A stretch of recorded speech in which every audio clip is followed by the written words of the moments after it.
guys. Thank you so much for being here with me tonight. Today's video is going to be another new book to my channel, and that is Dark Places by Gillian Flynn. I believe she pronounces her name Gillian. It might be Gillian. If you know, let me know in the comments so I can say it correctly next time. This is a crime mystery book. And because of the nature of this novel, I wanted to give a little bit of a disclaimer. It does talk about murder. It talks about the murder of children. And it discusses suicidal ideation. And it gets very intense and very dark at times. So if that is not something that you are interested in, obviously feel free to click out of this video. I'm sure that I will see you in another video that is better suited for you. So with all of that being said, if you do enjoy this video, please give it a like and comment to let me know that you enjoy these, and I will read a little bit more of these types of videos on my channel, because I wanted to try something different and see if you guys liked it. Also, if you aren't already, I invite you to subscribe to my channel. I post new videos every Friday and every Saturday and Wednesday evenings at 7 p.m. Eastern Standard Time. And I think that's all I have to say. So let's light this candle that I have next to me. It smells like fresh laundry. And then I'm going to take a sip of my water that I have on the other side of me, and we will begin reading this book.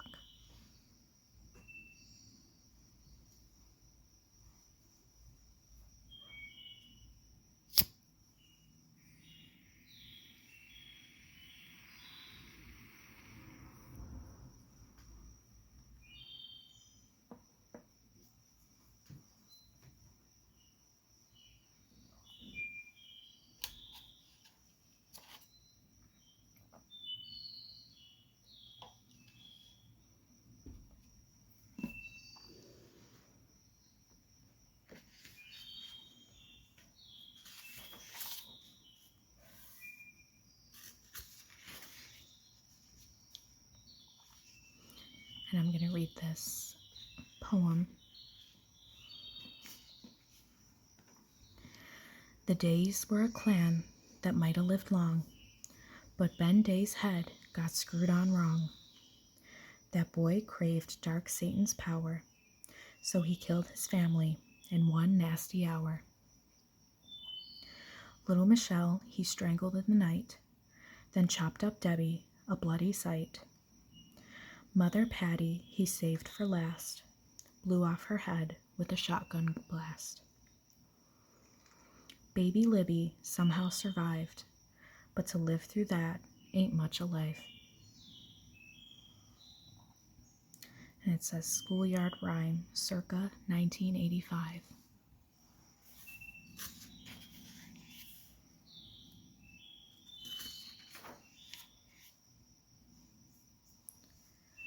Libby Day, now. I have a meanness inside me, real as an organ. Slip me at my belly and it might slide out, meaty and dark, drop on the floor so you could stomp on it. It's the day blood. Something's wrong with it. I was never a good little girl, and I got worse after the murders. Little orphan Libby grew up sullen and boneless, shuffled around a group of lesser relatives, second cousins and great aunts and friends of friends, stuck in a series of mobile homes or rotting ranch houses all across Kansas. Me going to school in my dead sister's hand-me-downs, shirts with mustardy armpits, Pants with baggy bottoms, comically loose, held on with a raggedy belt cinched to the furthest hole. In class photos, my hair was always crooked, barrettes hanging loosely from strands, as if they were airborne objects caught in the tangles. And I always had bulging pockets under my eyes, drunk landlady eyes. Maybe a grudging curve of the lips where a smile should be. Maybe. I was not a lovable child, and I'd grown into a deeply unlovable adult. Draw a picture of my soul, and it'd be a scribble with fangs. It was miserable, wet bone March, and I was lying in bed thinking about killing myself, a hobby of mine. Indulgent afternoon daydreaming. A shotgun, my mouth, a bang, and my head jerking once, twice, blood on the wall. Spatter, splatter. Did she want to be buried or cremated? People would ask. Who should come to the funeral? And no one would know. The people, whoever they were, would just look at each other's shoes or shoulders until the silence settled in, and then someone would put on a pot of coffee, briskly and with a fair amount of clatter. Coffee goes great with sudden death. I pushed a foot out from under my sheets, but couldn't bring myself to connect it to the floor. I am, I guess, depressed. I guess I've been depressed for about 24 years. I can feel a better version of me somewhere in there, hidden behind a liver or attached to a bit of spleen within my stunted, childish body. A Libby that's telling me to get up, do something, grow up, move on. But the meanness usually wins out. My brother slaughtered my family when I was 7. My mom, 2 sisters, gone. Bang, bang, chop, chop, choke, choke. I didn't really have to do anything after that. Nothing was expected. I inherited $321,374 when I turned 18, the result of all those well-wishers who'd read about my sad story, do-gooders whose hearts had gone out to me. Whenever I hear that phrase, and I hear it a lot, I picture juicy doodle hearts, complete with bird wings, flapping toward one of my many crap-ass childhood homes. My little girl self at the window, waving and grabbing each bright heart, green cash sprinkling down on me. Thanks. Thanks a ton. When I was still a kid, the donations were placed in a conservatively managed bank account. When some magazine or news station ran an update on me, Little Libby's brand new day, the lone survivor of the Prairie Massacre, turns a bittersweet 10. Me in scruffy pigtails on the possum-pissed lawn outside my Aunt Diane's trailer.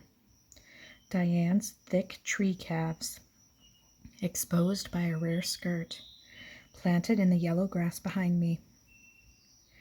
Brave baby days, sweet 16. Me, still miniature, my face aglow with birthday candles, my shirt too tight over breasts that had gone D-cup that year. Comic book sized on my tiny frame, ridiculous, porny. I'd lived off that cash for more than 13 years, but it was almost gone. I had a meeting that afternoon to determine exactly how gone. Once a year, the man who managed the money, an unblinking, pink-cheeked banker named Jim Jeffries, insisted on taking me to lunch, a checkup, he called it. We'd eat something in the $20 range and talk about life. He'd known me since I was this high, after all. Heh heh heh. As for me, I knew almost nothing about Jim Jeffries and never asked, viewing the appointments always from the same kid's eye view. Be polite, but barely, and get it over with. Single-word answers, tired sighs. The one thing I suspected about Jim Jeffries was that he must be Christian, churchy. He had the patience and optimism of someone who thought Jesus was watching. I wasn't due for a checkup for another 8 or 9 months, but Jim Jeffries had nagged, leaving phone messages in a serious, hushed voice, saying he'd done all he could to extend the life of the fund, but it was time to think about next steps. And here again came the meanness. I immediately thought of that other little tabloid girl, Jamie something, who lost her family the same year, 1985. She'd had part of her face burned off in a fire her dad had set that killed everyone else in the family. Anytime I hit the ATM, I think of that Jamie girl and how if she hadn't stolen my thunder, I'd have twice as much money. That Jamie whatever was out at some mall with my cash, buying fancy handbags and jewelry and buttery department store makeup to smooth over her shiny, scarred face. Which was a horrible thing to think, of course. I at least knew that. Finally, I pulled myself out of bed with a stage effect groan and wandered to the front of my house. I rent a small brick bungalow within a loop of other small brick bungalows, all of which squat on a massive bluff overlooking the former stockyards of Kansas City, Missouri, not Kansas City, Kansas. There's a difference. My neighborhood doesn't even have a name. It's so forgotten. It's called Over There That Way, a weird subprime area full of dead ends and dog crap. The other bungalows are packed with old people who've lived in them since they were built. The old people sit, gray and pudding-like, behind screen windows, peering out at all hours. Sometimes they walk to their cars on careful, elderly tiptoes that make me feel guilty, like I should go help. But they wouldn't like that. They are not friendly old people. They are tight-lipped, pissed-off old people who do not appreciate me being their neighbor. This new person, the whole area hums with their disapproval. So there's the noise of their disdain, and there's a skinny red dog 2 doors down who barks all day and howls all night.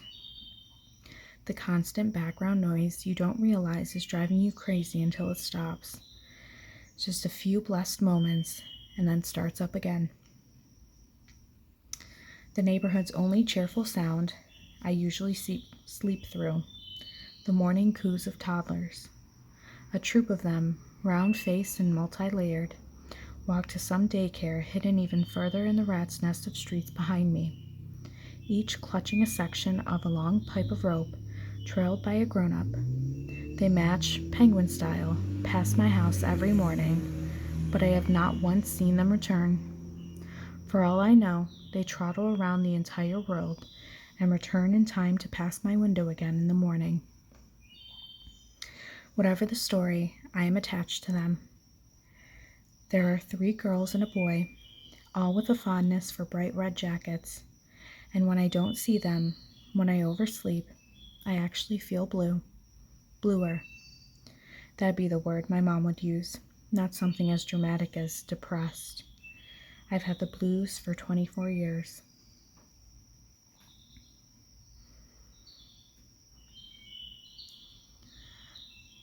Let me take a sip of my water.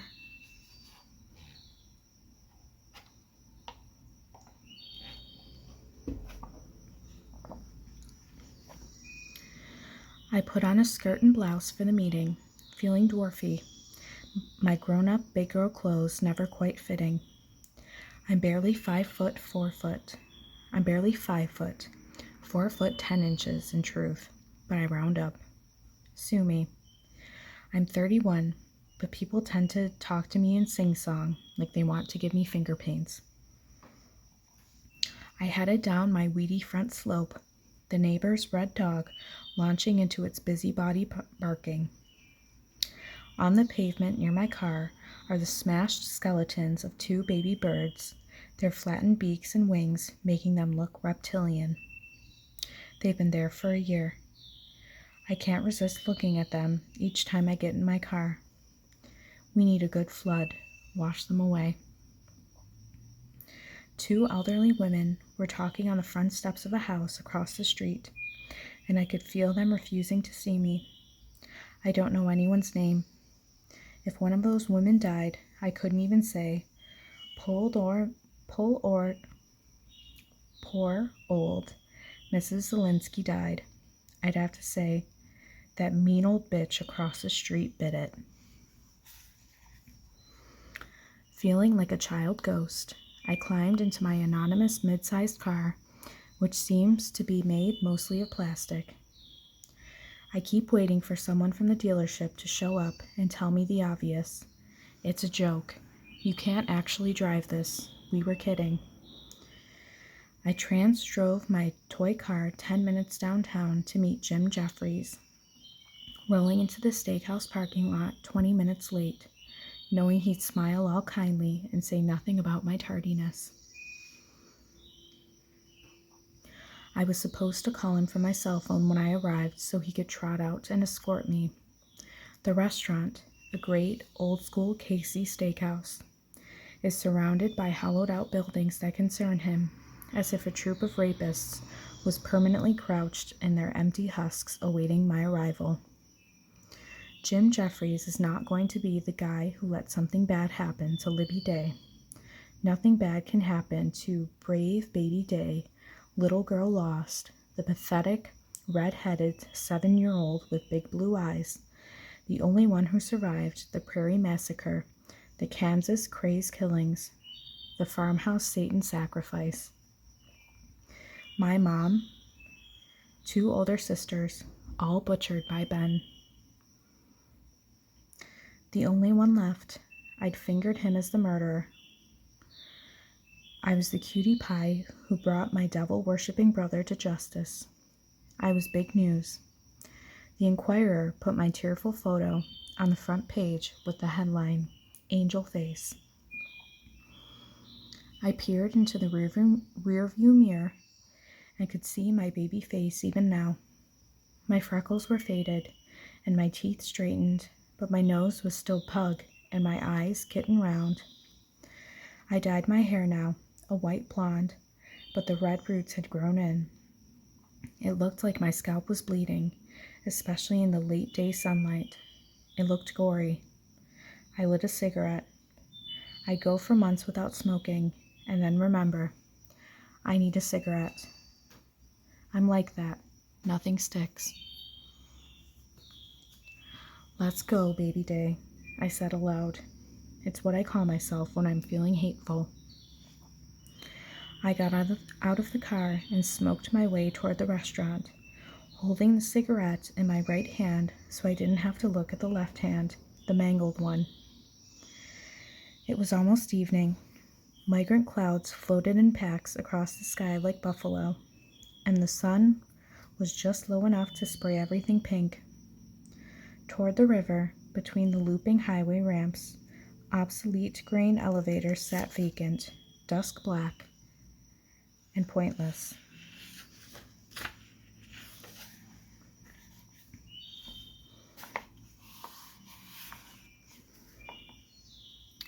I walked across the parking lot all by myself, atop a constellation of crushed glass. I was not attacked. It was, after all, just past 5 p.m. Jim Jeffries was an early bird eater, proud of it. He was sitting at the bar when I walked in, sipping a pop, and the first thing he did, as I knew he would, was grab his cell phone from his jacket pocket and stare at it as if it had betrayed him. "Did you call?" he frowned. "No, I forgot," I lied. He smiled then. "Well, anyway, I'm glad you're here, sweetheart. Ready to talk turkey?" He slapped $2 on the bar top and maneuvered us over to a red leather booth sprouting yellow stuffing from its cracks. The broken slits scraped the back of my legs as I slid in. A whiff of cigarette stink burped out of the cushions. Jim Jeffries never drank liquor in front of me and never asked me if I wanted a drink, but when the waiter came, I ordered a glass of red wine and watched him try not to look surprised or disappointed or anything but Jim Jeffries like. What kind of red? The waiter asked, and I had no idea really. I never could remember the names of reds or whites, or which part of the name you were supposed to say out loud, so I just said, house. He ordered a steak, I ordered a double stuffed baked potato, and then the waiter left, and Jim Jeffries let out a long, dentisty sigh and said, well, Libby, we are entering a very new and different stage here together. So how much is left? I asked, thinking, say 10,000, say 10,000. Do you read those reports I send you? I sometimes do. I lied again. I liked getting mail, but not reading it. The reports were probably in a pile somewhere in my house. Have you listened to my messages? I think your cell phone is messed up. It cuts out a lot. I listened just long enough to know I was in trouble. I usually tuned out after Jim Jeffries' first sentence, which always began, your friend Jim Jeffries here, Libby.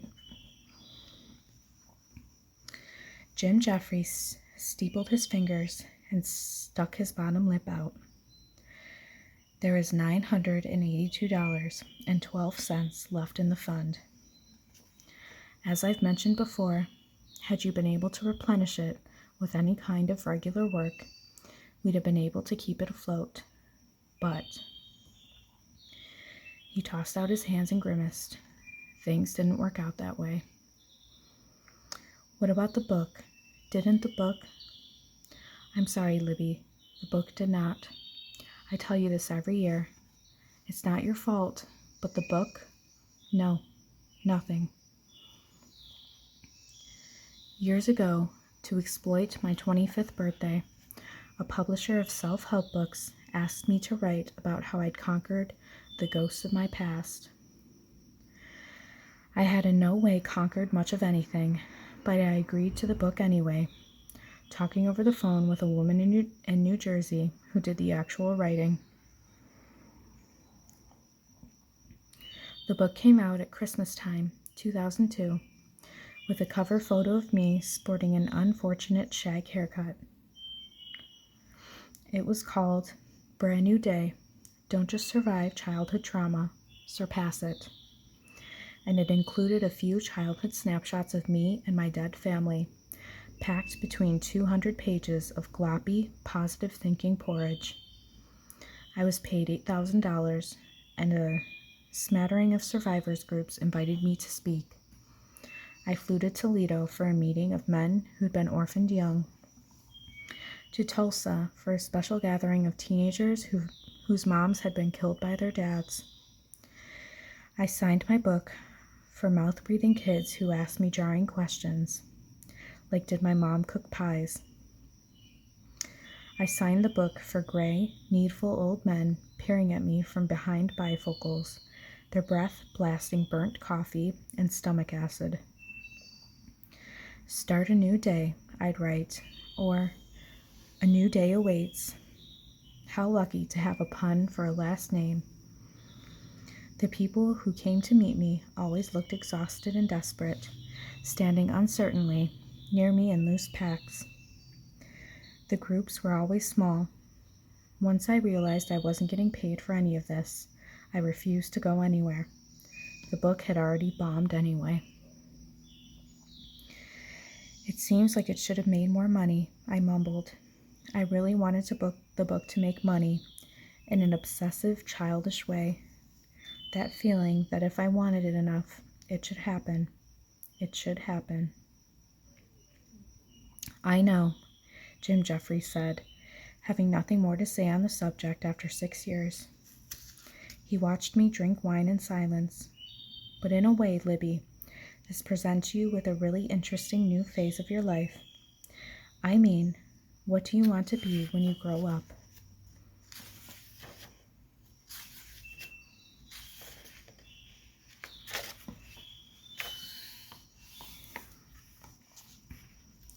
I could tell this was supposed to be charming, but it brought a burst of rage up in me. I didn't want to be anything. That was the fucking point. There's no money left? Jim Jeffries shook his head sadly and started salting his newly arrived steak, the blood pooling around it like bright Kool-Aid. What about new donations? The 25th anniversary is coming up. I felt another splash of anger for him making me say that out loud. Ben started his killing spree around 2 a.m. on January 3rd, 1985, the time stamp on my family's massacre, and here I was looking forward to it. Who said things like that? Why couldn't there have even been $5,000 left? He shook his head again. There's no more, Libby. You're what, 30? A woman. People have moved on. They want to help other little girls. Not me. I'm afraid not. People have moved on? Really? I felt a lurch of abandonment, the way I always felt as a kid when some aunt or cousin was dropping me off at some other aunt or cousin's house. I'm done. You take her for a while. And the new aunt or cousin would be real nice for about a week, try real hard with bitter little me, and then, in truth, it was usually my fault. It really was. That's not victim talk. I doused one cousin's living room with Aquanet, and set fire to it. My Aunt Diane, my guardian, my mom's sister, my beloved, took me in and sent me away. Half a dozen times before she finally closed the door for good. I did very bad things to that woman. There is always a new murder, I'm afraid, Libby, Jim Jeffries was droning. People have short attention spans. I mean, think how crazy people are going about Lisette Steffens. Lisette Steffens was a pretty 25-year-old brunette who disappeared on the way home from her family's Thanksgiving dinner. All of Kansas City was invested in finding her. You couldn't turn on the news without seeing her photo smiling at you. The story had gone national in early February. Nothing at all had happened in the case for a month. Lisette Stevens was dead, and everyone knew that by now. But no one wanted to be the first to leave the party. But, continued Jim Jeffries, I think everyone would like to hear you're doing well. Awesome. What about college? He chewed off a hunk of meat. No.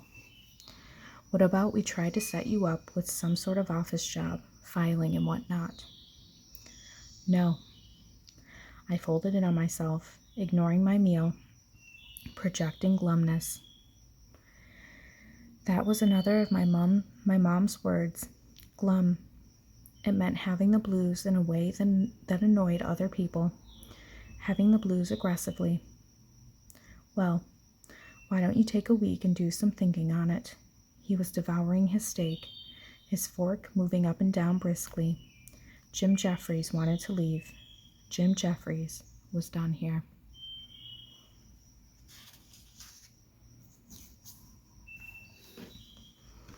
And that is where I'm going to leave off for this part of the video. I hope that you enjoyed this book. I know that it's, again, not the most relaxing, but I hope that it still prepared you for a beautiful night's sleep. If you did enjoy this video, please like it and subscribe.